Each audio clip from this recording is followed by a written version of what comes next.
What's up guys, it's Mike for Sim Racing 604, and today we're going to be comparing this high-end sim rig complete with direct drive wheel, load cell pedal, and a whole lot more to this Frankensim. Also, what the heck is a Frankensim? Let's get into it.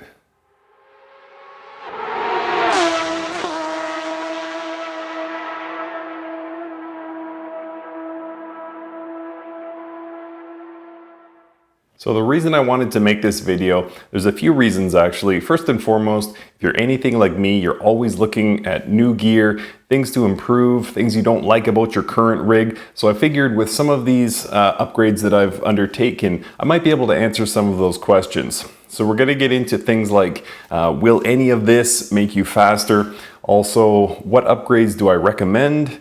And finally, is all this worth it? Is the $5,000 racing sim worth it over the $500 Frankensim? I'm going to answer these questions. So to start off, we're going to go through what each of these is comprised of. We'll start with my big rig and then we'll work our way into Frankensim. Let's get into it. So my big rig, which I need a better name for. What do we have here? We have the Sim Experience AccuForce Pro V2. This is my direct drive wheelbase. Fantastic piece of machinery. I got this at the end of 2017, so I'm coming up on 2 years of ownership with this. Could not be happier. I love it. I still remember the first time I fired up my AccuForce Pro V2 and just the amount of detail you get through this wheel. Absolutely phenomenal wheelbase. I love this thing.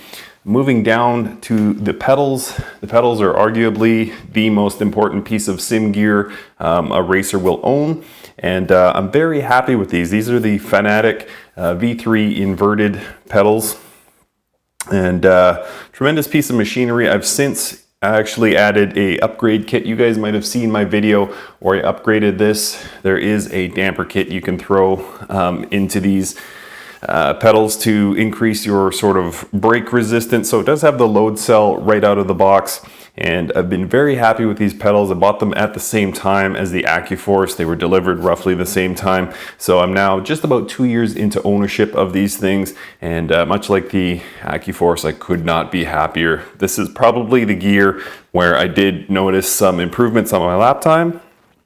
So very happy to own the Fanatic V3 inverteds.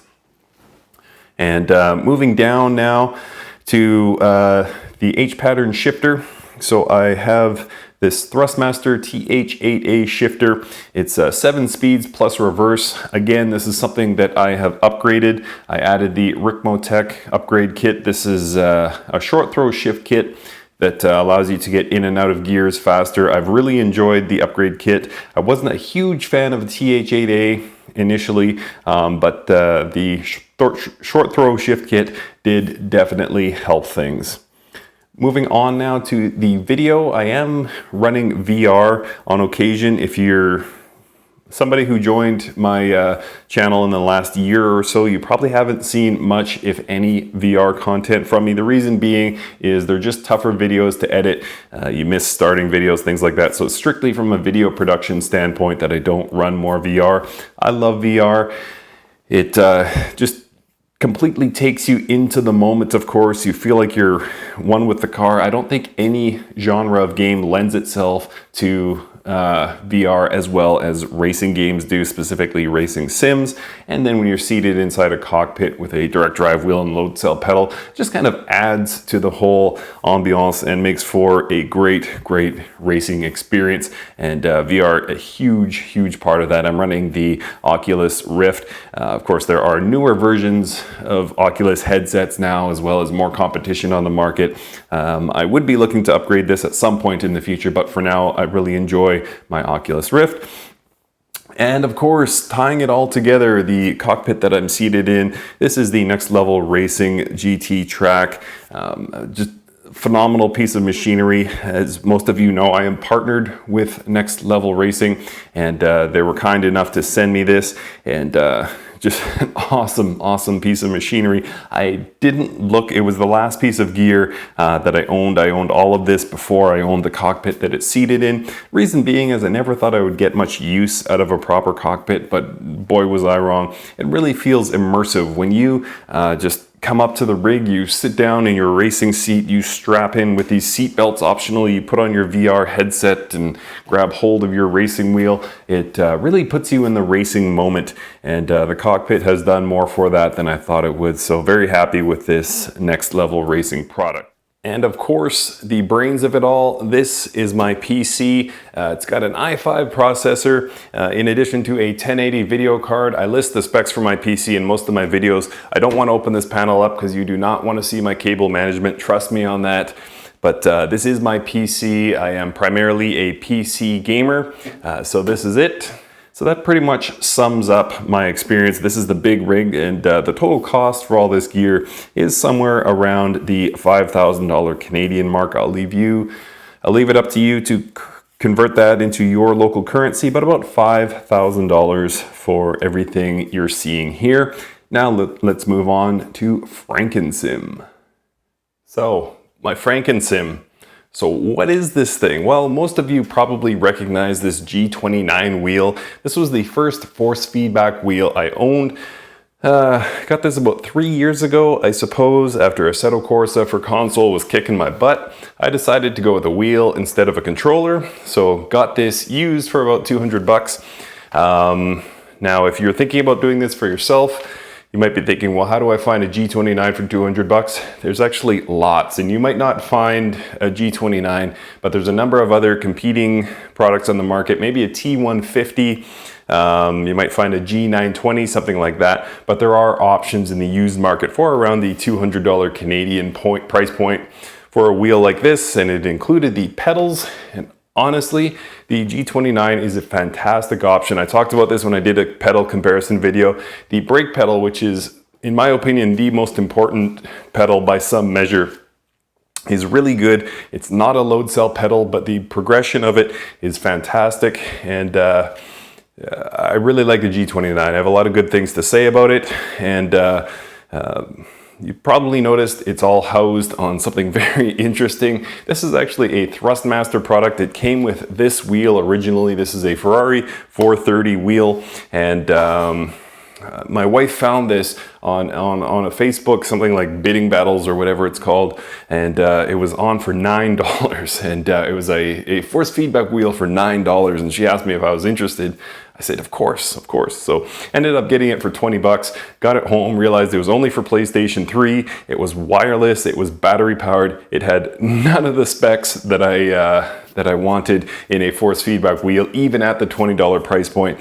So I just decided to sort of gut it, and I took the original pedals right out of it. I took the wheel off, took the wheel base off, and was just left with this cool Ferrari frame. It has the nose of a Ferrari F1 car, which I love. So as a just sort of cheaper option, I really love this thing, and it's the coolest part of Frankensim by far. And yeah, so over here, as you can see, there's a PlayStation, and that one came in at around $200. That's a PlayStation Pro. That's actually not the $200 one, but if you're in the market and looking to get into sim racing at a low price point, there are lots of used consoles out there at the $200 price point. In fact, at $200, it becomes sort of a bidding war, and it's just sort of a matter of how many games you'll get with your $200 PlayStation 4. So it comes in around the $500 Canadian price point for Frankensim, but if you ever find one of these, they're the coolest looking thing,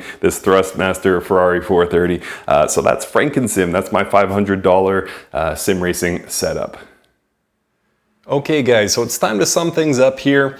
And I promised at the beginning of the video that I would answer 3 key questions. First and foremost, will going with a higher end sim rig make you faster? And the answer is it will not make you faster, but it could improve your speed over time. And what I mean by that is, and I told you about this when I was talking about the load cell pedal, I had a better feel for that load cell pedal, and it did improve my lap times. I was able to get more out of pressure-based braking than distance based braking, but also something else that's not really talked about is you might enjoy yourself more in a high-end rig. So I love the immersion of my load cell pedal and direct drive wheel and VR headset, and so I play it more. And like anything, the more you practice, assuming you have good habits and are, taking appropriate steps to train properly, you will get faster through practice. Like anything, you get better through practice. So it definitely could make you faster if you enjoy yourself more. But it doesn't have to. There's to my knowledge, no plug and play equipment that will instantly make you faster or a good driver. It ultimately boils down to practice. Even that load cell pedal that I love that did make me faster, didn't make me faster right away. It took a few hours of practice with it, but it did make me faster. So that's a possibility. Second question. Which of the upgrades do I recommend? Well, probably the first one I would recommend is going with a PC. It's quite a step up in price from going with a console, especially a used console, to a gaming ready PC, something that can run with high or epic settings for a lot of the sim titles. But for me, it's really been worth it. I love some PC-only games, Assetto Corsa Competizione, R Factor 2, Automobilista among them. And there's also, the mods for Assetto Corsa and things like that. It's really just opened up the sim world.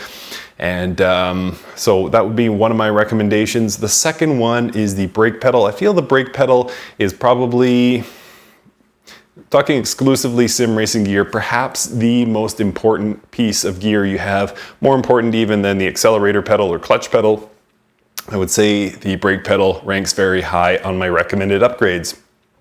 Third and final question, is all of it worth it? That step up tenfold from my roughly $500 rig to my roughly $5,000 rig, was it all worth it? For me, yes, definitely. Now, I wouldn't recommend everybody drop what they're doing and go out and spend thousands of dollars if you don't have thousands of dollars to spend. Mark my words, do not go into debt for sim racing or any other hobby. If you're going pro with sim racing, perhaps it'll be worth it. But if you're a hobbyist like me, I don't recommend plunging yourself into debt. It's not worth it. At the end of the day, it's a video game. However, for me, I spent a lot of time. I basically stocked all my computer parts, waited till they went on sale.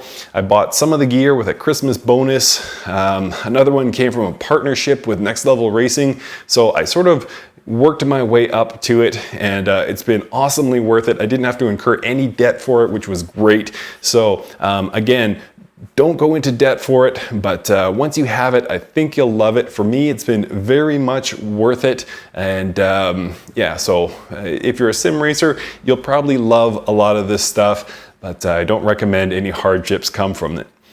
So that's it, guys. I just want to thank you so much for watching my comparison here.